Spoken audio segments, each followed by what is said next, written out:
எப்பயுமே ஒரு ஒர்க் நம்ம ஸ்டார்ட் பண்ணுறோம் அப்படின்னா அதுக்கு எசென்ஷியலான திங்ஸ் என்னெல்லாம் தேவைப்படுமோ அது எல்லாத்தையுமே ஒரே இடத்துலேருந்து எடுத்து யூஸ் பண்ணோம் அப்படின்னா டைமும் சேவ் ஆகும், டென்ஷன் ஃப்ரீயாக இருக்கலாம். ஏன்னா எது எங்கே வச்சோம் அப்படின்னு சொல்லிட்டு ஒரு டைமும் தேடி கண்டுபிடிச்சிட்டு இருந்தால் அந்த டென்ஷன் வந்து நமக்கு அதிகமாகும். ஸோ இப்போ ஆரி ஒர்க் பண்ணுறீங்க அப்படின்னா நான் சொல்கிற இந்த மெத்தடை நீங்கள் ஃபாலோ பண்ணி பாருங்கள்.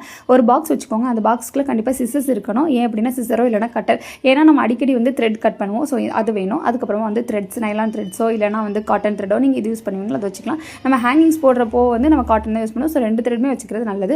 அதுக்கப்புறம் இந்த மாதிரி நம்ம த்ரெட் யூஸ் பண்ணிவிட்டு முடிஞ்சதுக்கப்புறம் அந்த எம்டி த்ரெட் ஹோல்டர் இருக்கும் பார்த்தீங்களா, அது ஒன்று எப்போயுமே உள்ள பாக்ஸில் வச்சுக்கோங்க. ஏன்னா நம்ம சில்க் த்ரெட் யூஸ் பண்ணும்போது டபுள் ஸ்டாண்டாக யூஸ் பண்ணுவோம். ஸோ ஒன்று வந்து நம்ம வாங்கியிருக்கிற த்ரெட்லேயே இருக்கும், அந்த ஹோல்டரில் இருக்கும். இன்னொன்று வந்து நம்ம இன்னொன்று இடத்துல சுற்றுவோம் பார்த்தீங்களா, அது ஒரு டைமும் தேடிட்டு இருக்க தேவையில்லை. இந்த மாதிரி எம்டியாக ஒரு ஹோல்டர் இருந்துச்சு அப்படின்னா அதில் வந்து நம்ம சுற்றி யூஸ் பண்ணிக்கலாம். ஸோ அது வந்து கண்டிப்பாக நமக்குள்ளே இருக்கணும். அதுக்கப்புறம் இன்ச் டேப் நம்ம மெஷர் பண்ணுவோம். அதுக்கப்புறம் ஒரு எரேசர் அண்ட் தென் வந்துட்டு ஷார்ப்னர், அப்புறமா வந்து கிளாஸ் மார்க்கிங் பென்சில். நம்ம அடிக்கடி மார்க் பண்ணுறதுக்கோ இல்லை ட்ரா பண்ணுறதுக்கோ வந்து கிளாஸ் மார்க்கிங் பென்சில் நம்ம யூஸ் பண்ணுவோம்.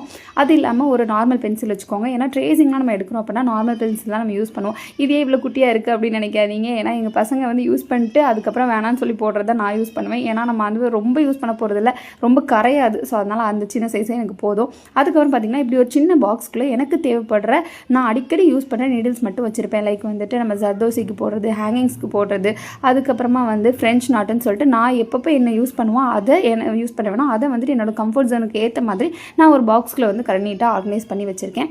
அதுக்கப்புறமா வந்து இந்த கார்ட்ஸ், இது எதுக்கு அப்படின்னா வந்து முன்னாடியெல்லாம் நம்ம செஸ் டிசைன்லாம் போடுறோம் அப்படின்னா இந்த ஸ்கொயரை வச்சு தான் நம்ம இந்த கட்டிங் வச்சு தான் போடுவேன். ஸோ இப்போ வந்து ஸ்கேலப் ஸ்கேல் வந்தனால ரொம்ப ஈஸி ஆகிடுச்சு. பட் இதை தூக்கி போட மனசு இல்லை. இப்போ டேசல் மேக்கிங்லாம் நம்ம வந்து ஷேப்ஸ் கொண்டு வரோம் அப்படின்னா இந்த மாதிரி கார்ட்ஸ் வந்து நம்ம யூஸ் பண்ணிக்கலாம். ஸோ அதுக்காக அந்த ஷேப் கார்ட்ஸ் வச்சுருக்கேன். அதுக்கப்புறம் இந்த எம்டி கவர்ஸ் எதுக்கு அப்படின்னு சொல்லிட்டு நான் சொல்கிறேன். இப்போ நான் காட்டுற இந்த கவர் கண்டிப்பாக நீங்கள் வந்து அந்த பாக்ஸ்க்குள்ளே வச்சுக்கோங்க. ஏன் அப்படின்னா நம்ம ஒர்க் பண்ணும்போது டேமேஜ்டு பீட்ஸ், அப்புறமா வந்து பென்சில் ஷார்ப் பண்ணுற அந்த ஷேவர்ஸ் அப்படின்னு சொல்லிட்டு நிறைய வேஸ்ட் வந்து நமக்கு அடிக்கடி வந்து வந்துகிட்டே இருக்கும். ஸோ இதெல்லாம் ஒரு டைம் கீழே போட்டோம் அப்படின்னா அந்த இடமே ரொம்ப மெஸ்ஸியாகிடும். நம்ம ஒர்க் பண்ணுற ஏரியா வந்து பார்க்குறதுக்கு நீட்டாக இருக்காது. அப்படி இல்லைனா ஒரு டைமும் நம்ம போய் டஸ்ட்பினில் போட்டுட்டு இருக்க முடியாது. அதுக்கு மேலே இப்படி ஒரு காம்பேக்டாக கவர் வச்சுக்கிட்டீங்க அப்படின்னா இதுக்குள்ளே நீங்கள் அந்த வேஸ்ட் எல்லாம் வரும்போது ஒரு டைமும் ஒர்க் முடிச்சுட்டு நீங்கள் எழும்புறீங்க அப்படின்னா அந்த ஃப்ரேமில் இருக்க எல்லாத்தையுமே அந்த கவரில் வந்து நீங்கள் போட்டுக்கலாம். இது எப்போ ஃபில் ஆகுதோ அப்போ அதை டிஸ்கார்ட் பண்ணிவிட்டு இந்த மாதிரி எம்டி கவர்ஸ் வச்சுருக்கீங்க அப்படின்னா நெக்ஸ்ட் உடனே வந்து அடுத்து ஒர்க் பண்ணும்போது அந்த கவரில் வந்து நீங்கள் ஃபில் பண்ண ஆரம்பிச்சிக்கலாம். ஸோ அதுக்காக தான் இந்த கவர்ஸ் வச்சுருக்கேன்.